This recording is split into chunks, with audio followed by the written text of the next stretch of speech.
अस्सलाम वालेकुम, आप देख रहे हैं सिटी 11 न्यूज़ पाकिस्तान HD। सत्याना बंगला से खबर शामिल करते हैं। हमारे ब्यूरो चीफ नादर खान की रिपोर्ट के मुताबिक पाकिस्तान तहरीक इंसाफ के MNA चौधरी रजा नसरुल्लाह घुम्मन और MPA पार्लियामेंट्री सेक्रेटरी बराए माहौलियाती चौधरी आदिल परवेज गुज्जर ने पाकिस्तान तहरीक इंसाफ जनावाला के सदर चौधरी सनावला घोरसी की रिहाइशगाह घोरसी हाउस सत्याना में कारकुनन के बड़े इत्तेजाम से खिताब करते हुए चौधरी आदिल परवेज गुज्जर ने कहा कि सत्याना का हल्का जनूबी पंजाब की तरह इंतहाई पसमंदा था। हमारी कोशिशों से फैसलाबाद को तरक्याती फंड्स के लिए 13 अरब रुपए का हिस्सा दिया गया।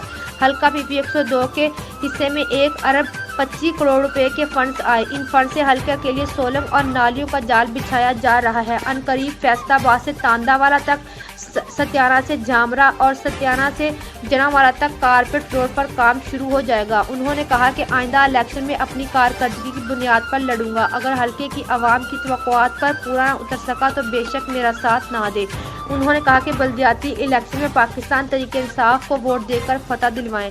उन्होंने मजीद कहा कि वज़ीर आज़म इमरान खान की ईमानदारी पर कोई भी उंगली नहीं उठा सकता।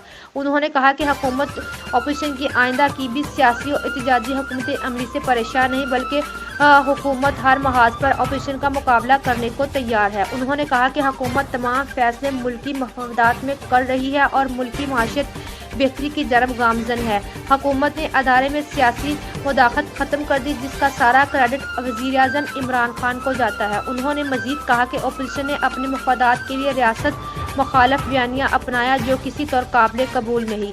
इस मौका पर चौधरी राना मोहम्मद अशरफ, रफीक अंसारी, राना अब्दुल कदूस, चौधरी नदीम, राजा वाजिद कियानी, राजा अली हैदर कियानी और राजा अमजद कियानी भी मौजूद थे। मजीद खबरों के लिए देखते रहिए सिटी 11 न्यूज़ पाकिस्तान HD।